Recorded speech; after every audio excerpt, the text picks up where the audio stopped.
Et qu'il ne se passe pas grand-chose, quoi.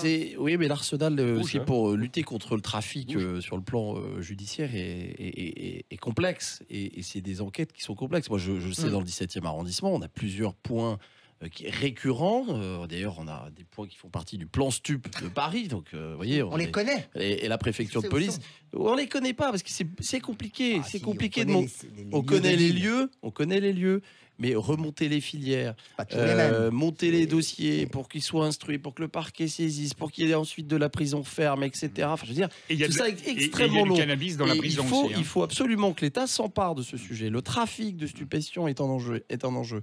Les drogues dures, douces, moi je veux pas rentrer là-dedans. On reste dans de la drogue. C'est nocif pour la santé. On peut m'expliquer ce qu'on veut. On sait que le cannabis, à partir d'une certaine consommation, amène d'autres drogues. On le sait. Il y a aussi des études là-dessus.